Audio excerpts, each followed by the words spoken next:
Good morning! To this video is nangita si Mila ng bulaklak dito sa bahay sa Rose dahil dalahin ito sa chapel namin. Bali nang hingi siya dito sa bahay kay Lydia at kay Ajing para pangdagdag ilalagay doon sa chapel namin dahil mamayang alas 3 sunduin namin ang mahal na birhen sa Tipasak.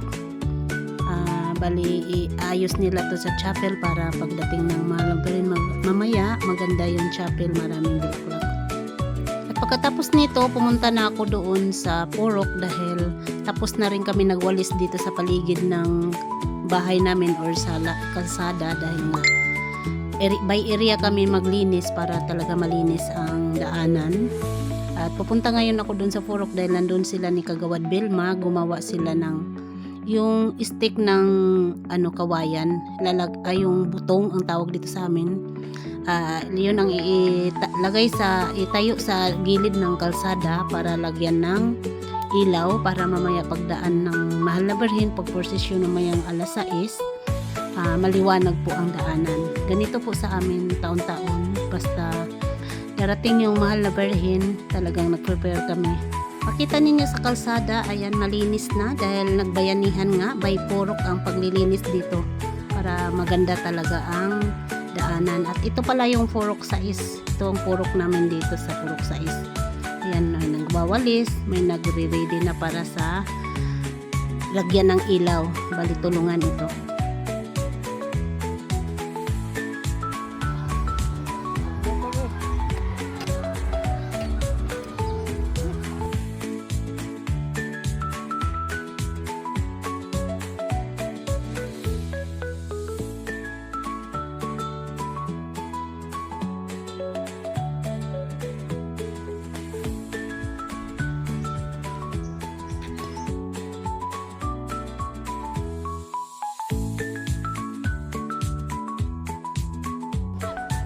Magkuwang.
Welcome to Purok 6.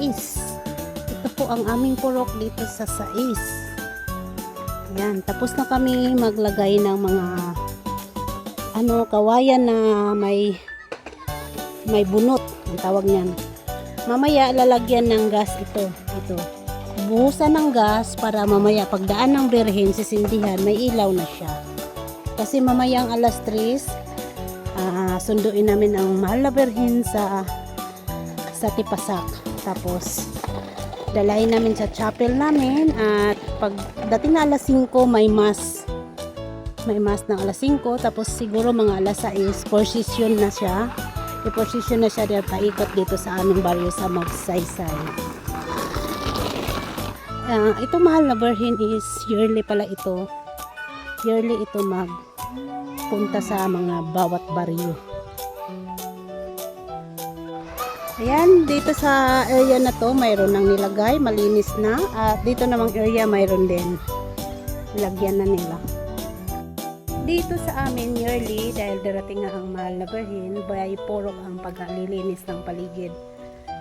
Dito sa Purok namin, kaming lahat na nasa Purok 6 ang maglilinis at maglalagay ng ilaw para hindi po Mahirapan by Purok po. Ayan. Hanggang dyan sa aming boundary dyan ang Purok Sais. Hanggang doon din sa dulo doon sa pinuntahan ko kanina. Yun ang boundary ng Purok Sais. At sa aming side naman sa bahay, doon kila Ramon ang boundary rin sa baba noon. Purok 7 na po ang mag-aayos.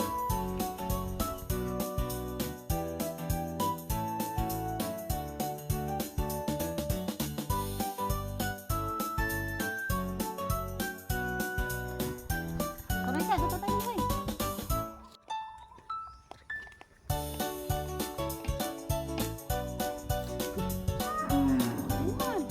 Mana? Huli